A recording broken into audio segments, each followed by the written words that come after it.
Now put my lips to the horn.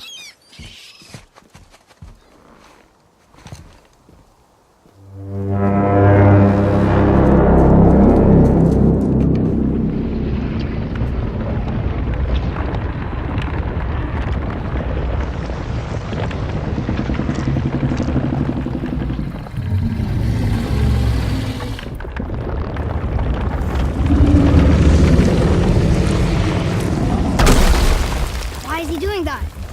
Odin had that statue made in honor of Thor. And seeing as the world's serpent absolutely abhors the fat dauber, he was probably sick of looking at it. But doesn't that hurt? Well, he and Thor have a bit of an unpleasant history between them. Or they will, anyway. So I guess waking up to see it was worse than the thought of lumps of solid stone passing through his gullet. You want me to ask him? No. Our only concern is Jotunheim.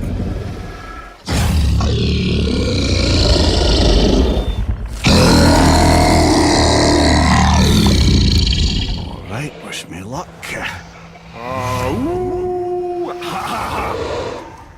You're in Mimir.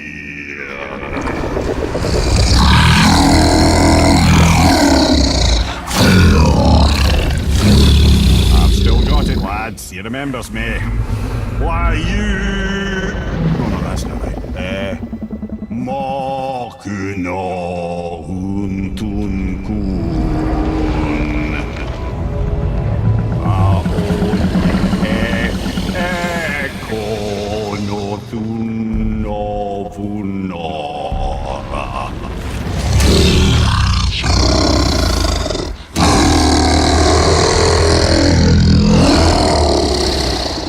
He knows the pain of your loss. He will help you.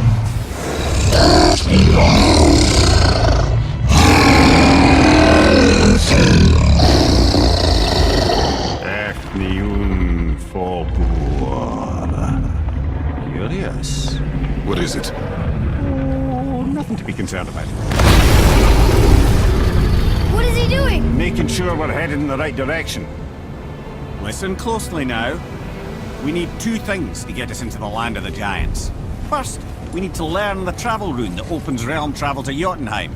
Second, we need to carve that rune into the special gateway.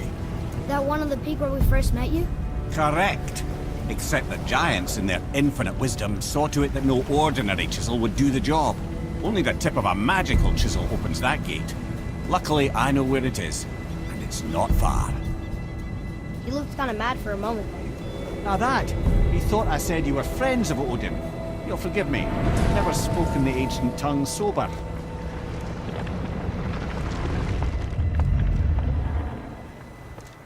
Wait, look! The water's dropped even further. You can see more of the realm towers and statues. I even see new places to explore along the shore.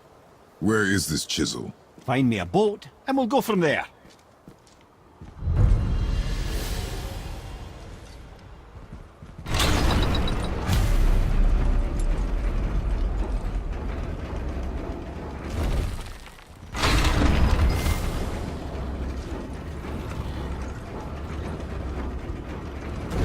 I don't think we should disturb Jormungandr without some reason.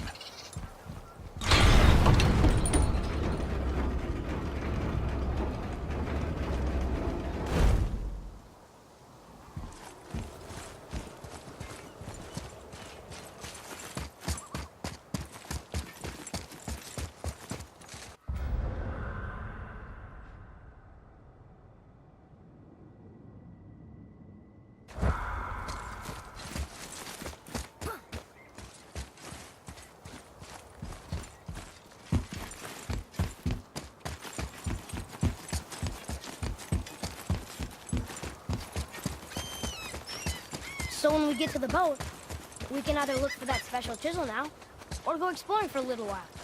I'm happy with whatever you want to do.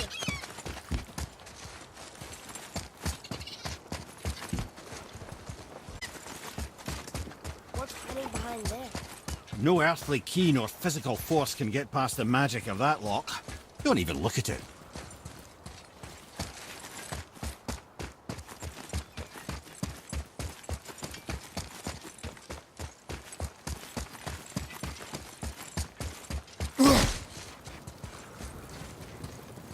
Never seen a lock like that before. Reminds me of something I'd seen Tyr sketch. He liked to combine various symbols into runes all his own. This one, I believe, means... Peace, unity, mercy, other things too. I see what he did, but how do we get inside? We have other concerns.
Which way to the chisel? boat under the bridge, keep rowing towards the statues of the oarsmen, then thread past between them.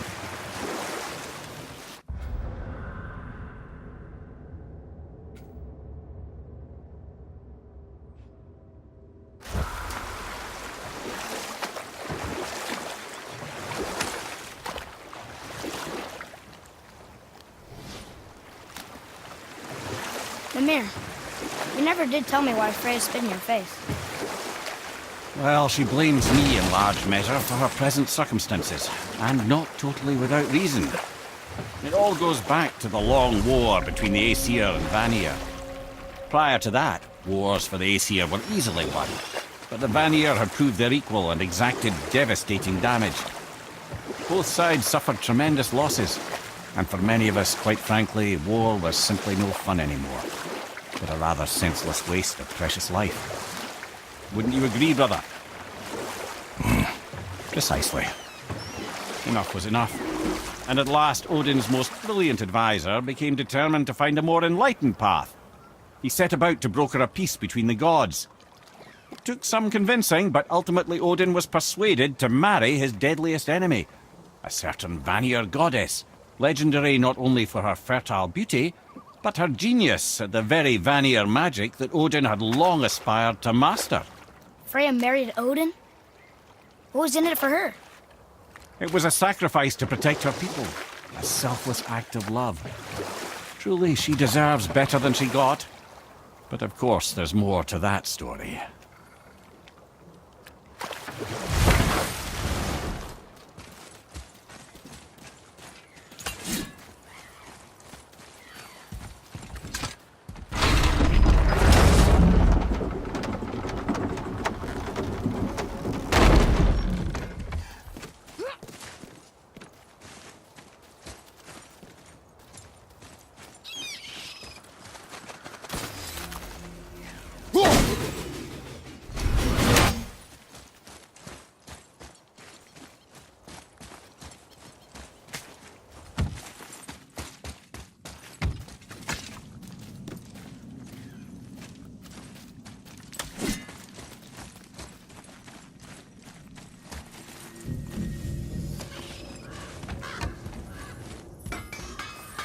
I have a favor to ask. Just a small favor, really. Do you remember the dagger you gave me? The dagger stabbed into the Reaver's back? His own son killed him? Yeah, I haven't forgotten that one. Well, I traced it to a group of Reavers that operate out of the Northree stronghold. I'd wager that's where they took their haul from Fafnir's storeroom, along with that whetstone that I could use to help you.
can't believe Odin and Freya were ever married.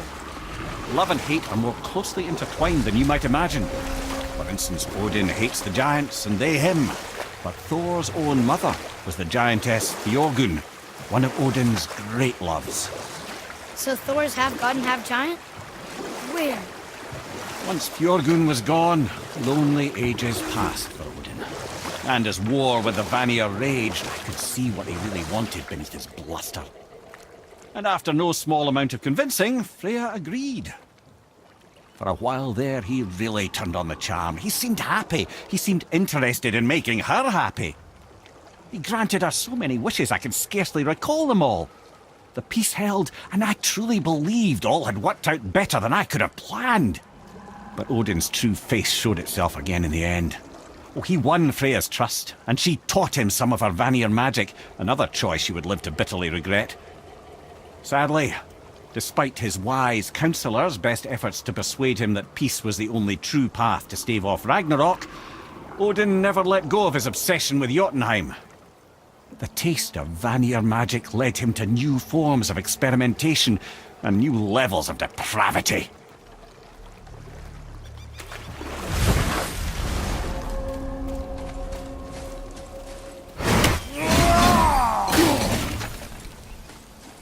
Bothar. Frim. Are you okay? No, son. My goods are underwater. My men are drowned, and yet their bodies continue to walk the beaches. Hellwalkers. They plague these lands. I was their captain. They died because of me. But these abominations sully their memories. I will find a way to free them from their tortured state. In this, I am determined. A thunderstorm scattered all 3 of my ships across the lake. I know not what I did to anger Thor, but his judgment was swift and brutal.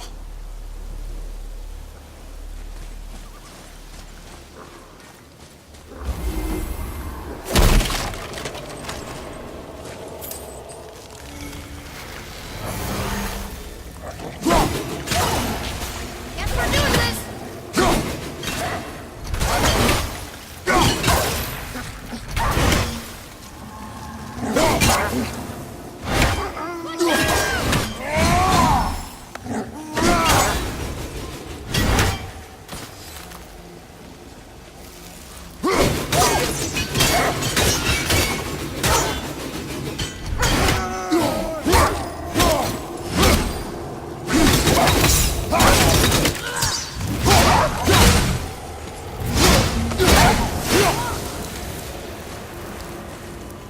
No sweat.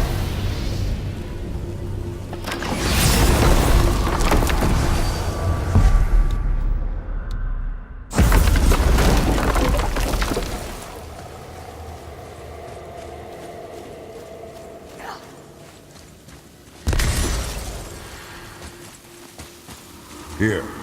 Boy. Yes, sir. It's another one of those maps.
discovered opportunities for hunting and trade in these lands. I gave up my serpent. Boy, what a sad story. Yes. We should help him. Really? You are surprised. Well, yeah. I didn't think you'd care about helping a spirit. Fighting more Hellwalkers is good experience for you. Ah.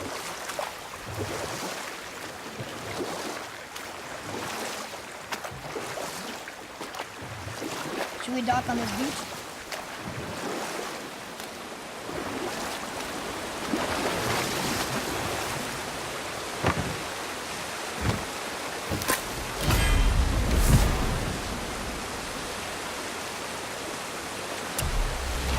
Okay. Obviously the marriage to Odin didn't last. But how did Frey end up a hermit in the woods? Oh, that was a singular piece of cruelty, even for Odin. As if the marriage wasn't punishment enough. Freya was better to him than he deserved. She stuck it out through all manner of indignity, all in the name of maintaining peace and safety for her people. But Odin's madness, his tyranny, his corruption of her magics, it became more than she could stomach, and at long last she broke it off. Odin's wrath was fierce, and his curses upon her were more than she dared to fear. But her magic was so much stronger than his. After so much time together, he knew her vulnerabilities and exploited them to craft curses she could never break. Oh, like not being able to leave Midgard. Worse still, he robbed her of her warrior spirit.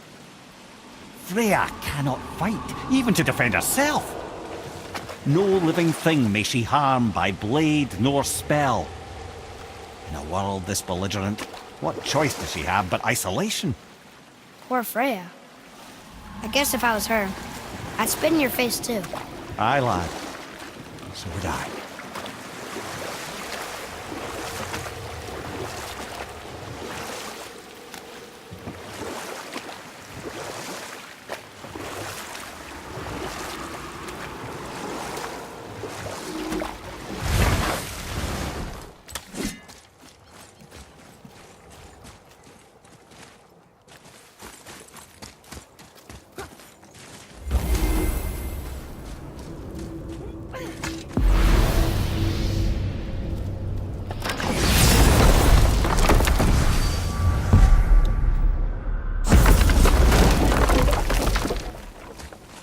We're not getting in there without a key.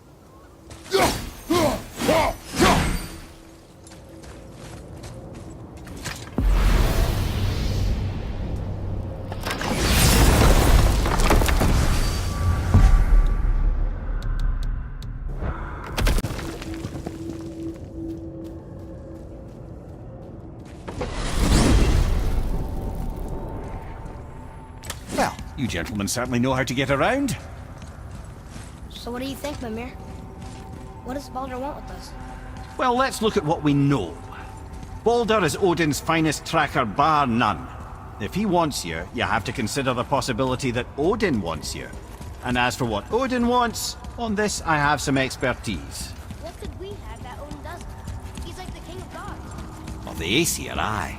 But his reach is not unlimited, and where he cannot reach, he is preoccupied with going. He certainly tortured me enough about it over the years.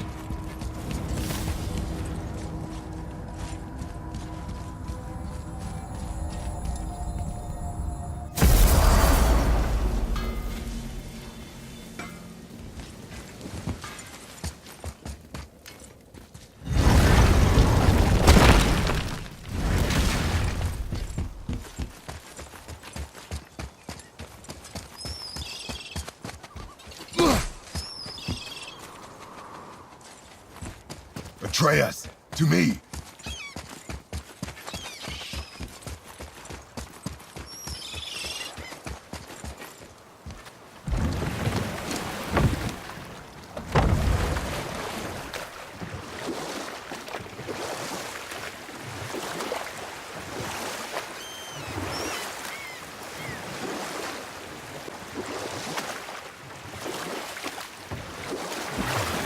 Mimir, there was a shrine about a giant lady with lots of books and visions.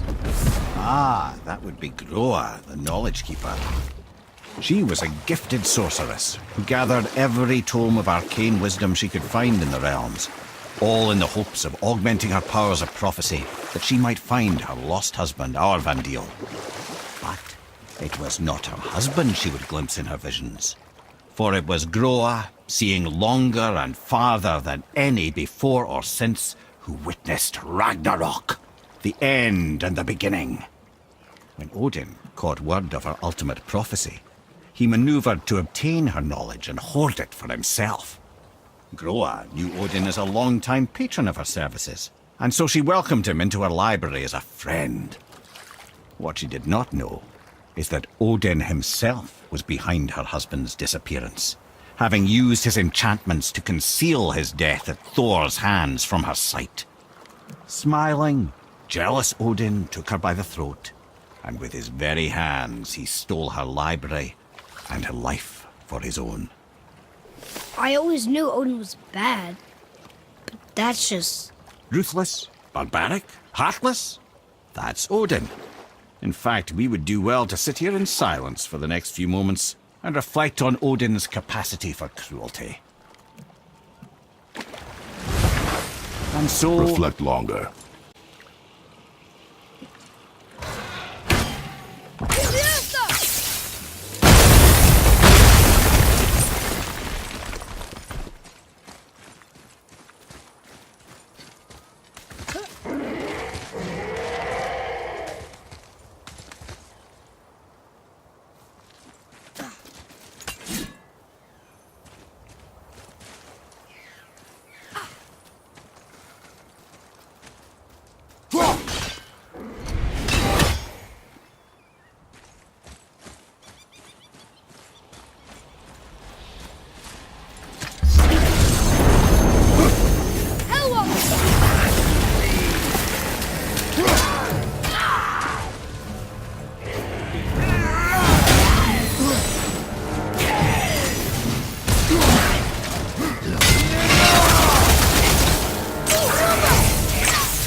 Have you considered a turn?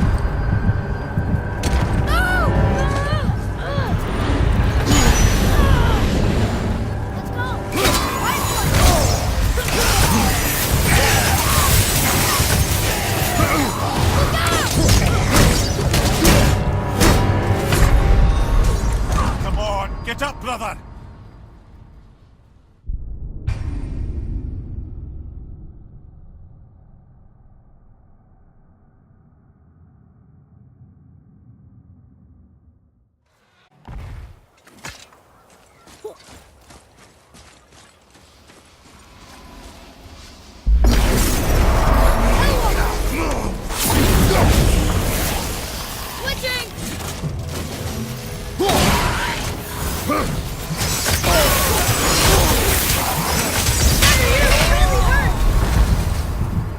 I'm coming to you!